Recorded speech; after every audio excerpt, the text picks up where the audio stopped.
Logan the Layman Critic here, back to review Mortal Kombat. It's from 2021 and directed by Simon McQuoid. Fair warning, there's a bit of spoilers, but I'll try to keep it to a minimum. Let's talk movies. The plot is simple. There's a tournament between different realms that's used by the gods to maintain order. Outworld is a realm that wishes to invade Earth, and they're not above cheating to win the tournament, so assassins are set out to kill Earth's fighters before they're ready to compete.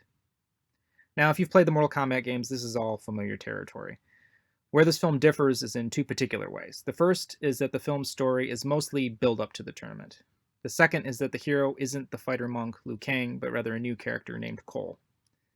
I think both departures have their pros and cons. By not making the film revolve around the tournament, it keeps the story from just being a bunch of strung together fight scenes. There's more breathing room for character development and world building that might not otherwise be there. Now, the original 95 film was able to pull it off reasonably well, but I think it would have been too much of a retread to do what was done then.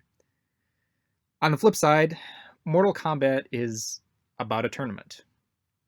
So the fact that so much is said about the tournament and little of it is actually seen is a major misstep in my opinion. It's kind of shoehorned in there towards the end with those fights being the weakest and shortest.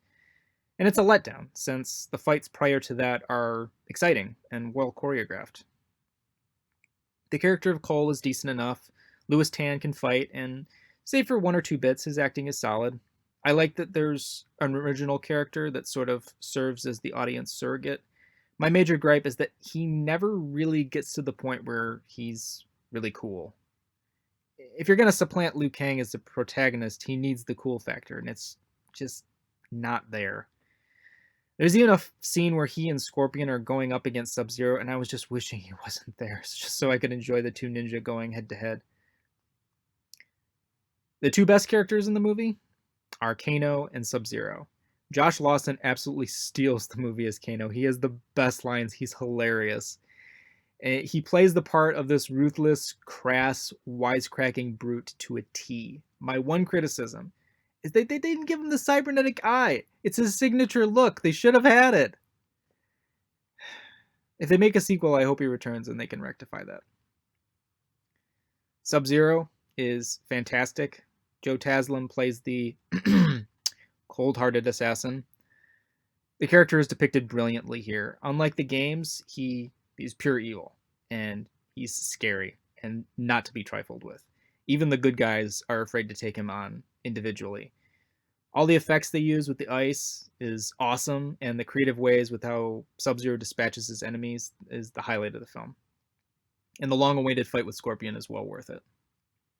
As I mentioned, there's a lot of good fight scenes in this movie. The prologue with Scorpion set in the past looks great, and I like how it's choreographed. And I'm glad the dialogue is in the native language for that scene. It adds a lot to the atmosphere.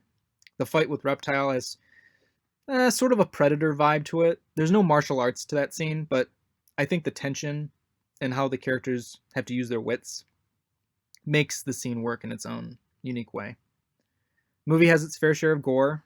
Kano gets to use his iconic finishing move. Kung Lao has a great finisher, and there's a few others.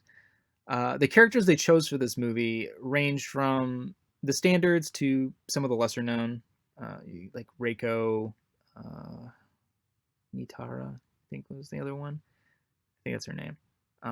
But part of this, I think, was to have some fodder for the death scenes, but I think it's also so they can save other characters for future movies. Johnny Cage is conspicuously absent, but he is referenced, and it's a certainty that he'll show up if a sequel gets made. So, how does this movie compare with Mortal Kombat from 1995?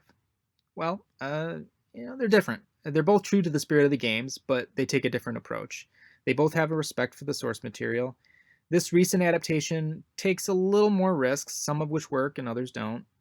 The new one definitely captures the violence in a way that the 95 film simply couldn't at the time. That's not even a criticism of that movie. It was just the reality of how things were in that era. They're both worthy adaptations. Just don't take your little kids to see this one. Until next time, ladies and gentlefellows.